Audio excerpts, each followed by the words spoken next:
Kembali lagi di Apa Kabar Indonesia Pagi, kita lanjutkan pertanyaan ke Kang Pipin. Kang Pipin, bagaimana tanggapan Anda melihat nama RK Kaesang yang akan berlaga di Jakarta? Kalau melihat kan walaupun saat ini posisi Anies masih bertengger di atas, tapi kalau berbicara mengenai Jakarta unik begitu ya. Nama petahana belum tentu juga menang di beberapa histori sebelumnya, dan juga nama-nama baru muncul, ini bisa menjadi dipilih begitu menjadi gubernur Jakarta. Tanggapan Kang Pipin seperti apa, Kang? Yang pertama harus saya sampaikan Wilujeng Sumping, Kang Emil di Jakarta ya. Dan kami PKS tentu menghormati pilihan Kim Plus jika benar bahwa Kang Emil nanti akan berlaga di Pilkada Jakarta pada Februari pada November 2024 nantinya. Dan tentu kami harus sampaikan bahwa PKS sampai saat ini kami mengusung Pak Anies dan Pak Sohibul Iman ya. Dan tentu kami sampaikan bahwa PKS tidak punya kemewahan pilihan kecuali harus koalisi. Nah, kami sampai saat ini membangun komunikasi dengan partai-partai untuk bersama-sama mengusung Pak Anies Baswedan dan Pak Sohibul Iman. Nah, tentu kalau dilihat optimis ya tentu kami terus bekerja untuk memastikan bahwa Anies Sohibul Iman ini berlayar dan menang. Nah, karena memang kami PKS hanya 18 dan kurang 4 ya, ini 4 berarti masih kurang. Tentu kami memberikan tugas kepada Mas Anies Sohibul Iman, Mas Anies untuk menggenapkan kursi dari 18 menjadi 22. Jadi tinggal 4 kursi saja yang kita butuhkan. Nah, kami tentu berharap bahwa tugas yang diberikan kepada Mas Anies Baswedan ini bisa dilaksanakan dengan baik ya, sehingga segera tercapai kursi cukup di berbagai pilkada. Yang mendapatkan tugas untuk menggenapkan itu bukan partai tapi calon. Makanya kita berharap mudah-mudahan tidak lama lagi kita bisa berlayar.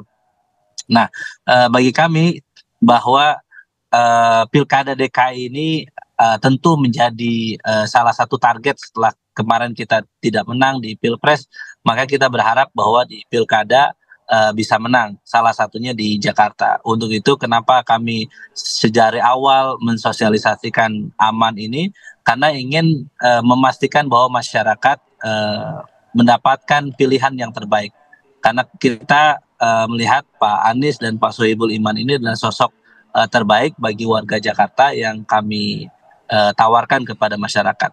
Dan kembali ini juga tergantung bagaimana partai-partai politik merespon pasangan aman ke depan. Tentu kami akan rasional dan akan berjuang semaksimal mungkin agar pasangan aman ini berlayar untuk menghadapi siapapun yang akan bertarung di Jakarta. Untuk menghadapi siapapun termasuk Ridwan Kamil kalau kata Bang Doli Kurnia kan. Bang Doli, tapi keyakinan itu seberapa tinggi dan seberapa serius sih Bang Doli jikalau nanti RK itu diumumkan, dideklarasikan maju di Jakarta Bang Doli? Karena kalau dari segi elektabilitas sejumlah survei ya kondisinya kan belum aman lah begitu ya. Bahkan di peringkat ketiga di bawah Basuki Cahayapurnama. Gimana Bang Doli?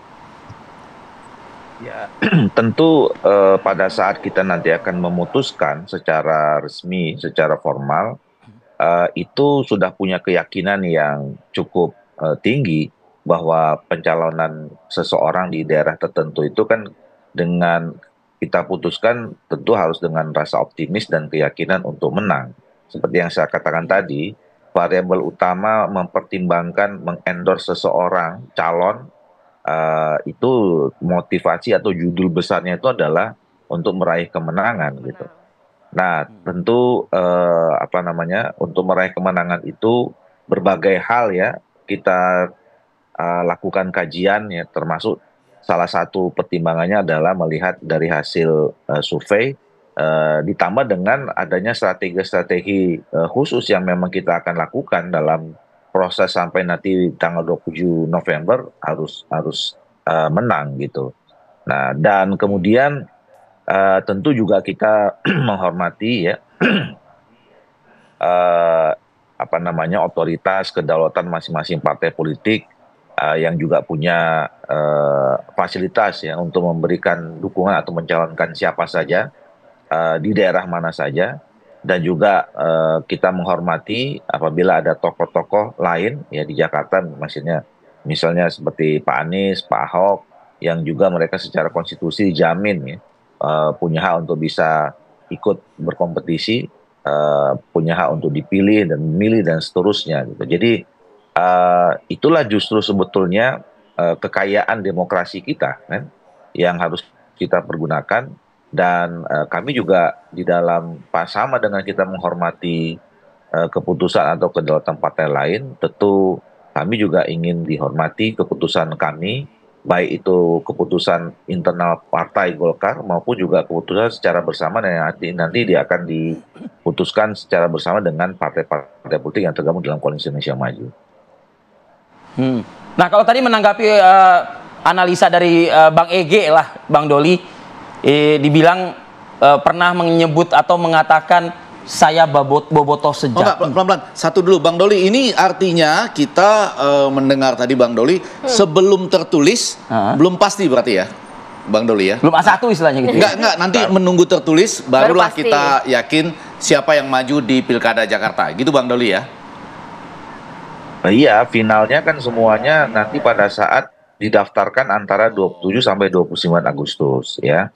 Tetapi kan prosesnya sebelum ke sana, nanti kan masing-masing partai politik akan mengeluarkan surat ya. Kalau kami namanya surat keputusan ya. Surat keputusan, dan sebelum surat keputusan itu dikeluarkan tentu ada proses politik ya, proses komunikasi yang terbangun. Nah, kalau dilihat posisi hari ini seperti yang saya katakan tadi, ini kan dalam 3 minggu terakhir ini kami melakukan pertemuan, dan seminggu terakhir ini sangat intensif ya dengan teman-teman di Koalisi Indonesia Maju, sehingga pada per hari ini kita juga bisa sudah memutuskan bahwa Partai Golkar akan memberikan dukungan kepada Saudara Deddy Mulyadi untuk menjadi calon gubernur di Jawa Barat. Nah, itu artinya kalau selama ini Saudara Ridwan Kamil kita kasih surat tugas ya, 2 ada di Jawa Barat dan di Jakarta, maka dengan kita sudah memberikan keputusan di Jawa Barat terhadap Saudara Deddy, maka surat yang berlaku yang berlaku itu hanya tinggal 1 di Jakarta. Nah, jadi ini tinggal menunggu keputusan resmi antara Partai Golkar dengan partai-partai politik yang tergabung dalam Koalisi Indonesia Maju dalam waktu dekat. Oke, Bang Doli, kalau artinya sudah fix gitu ya, Bang Ege juga tadi memastikan secara tertulis belum. Tapi sudah pastikah Deddy Mulyadi ini diusung Partai Golkar untuk Jawa Barat? Karena kan kalau kita berpikir DPT yang jumlahnya luar biasa Jawa Barat begitu ya, justru kok malah menyalonkan kader partai lain, Bang Doli? Ya, itu tadi yang saya katakan, kan seperti yang sudah diumumkan Pak Ketua Umum kami Pak Erlangga 2 malam lalu ya, bahwa Golkar akan memberikan dukungan kepada Pak Deddy Mulyadi. Nah, pertimbangannya saya kira pertimbangan yang sangat komprehensif ya. Kita bukan hanya sekedar membicarakan tentang soal sosok A, sosok B, sosok C gitu, tetapi juga ini bukan hanya sekedar daerah per daerah ya. Kita membicarakan tentang soal kepentingan bangsa dan negara yang lebih luas ya, bagaimana kita tetap bisa bersama-sama menjalankan pemerintahan 5 tahun ke depan secara sinergi ya antara semua daerah. Jadi kita nggak bisa lihat satu persatu ya, Jakarta, Jawa Barat, Banten, se-Jawa, ini semuanya harus bersama-sama bersinergi dengan pemerintah pusat, sama termasuk juga teman-teman di kabupaten kota di bawah. Baik, Bang Doli.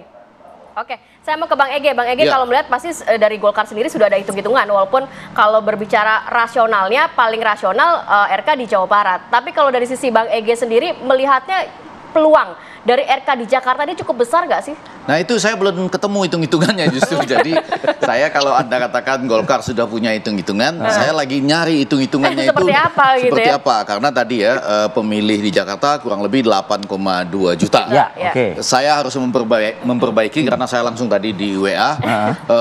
Persija itu punya anggota 3,9 juta. 3,9 juta ya. Jadi mungkin juga bertambah.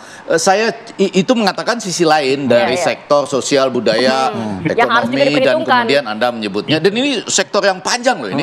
Puluhan tahun kan soal bola itu gitu antara Jakarta dan Jawa Barat. Jawa kurang lebih Barat. gitu. Nah, balik lagi. Jangan disepelekan angka 3, sekian juta itu ya. Iya, dan itu sudah disampaikan oleh teman-teman itu gitu. Jadi saya mau mengatakan Ridwan Kamil ini kan tokoh yang berhasil di Jawa Barat. Jawa Barat ya. Nah, sekarang mencoba masuk ke Jakarta. Tentu ada pertimbangannya. Kalau masuk ke Jakarta, setidaknya dengan modal elektabilitas yang sedang diukur pada saat ini, lalu berapa waktu yang diperkirakan bisa untuk speed up itu ya, mempercepat, mengakselerasi itu. Mungkin Bang Doli sudah punya hitung-hitungannya, tapi dari sisi lain, saya lihat tadi Pipin senyumnya agak besar itu. Gitu ya. Itu maksudnya senyum apa? Saya tanya sama Kang Pipin sih sebetulnya. Iya, dia senyum juga kalau ini masuk, ya kita bisa lebih optimis. Walaupun di sisi lain, ada juga strategi itu. Hensat sering sekali tuh ngomong kalau ada di sini, belum tentu dapat tiket jadi Anies katanya gitu ya. Jadi ini kan Jadi semua masih berpeluang menang dong. iya, ini kan persoalan. Yang satu punya hitung-hitungan, yang satu bisa nggak punya tiket.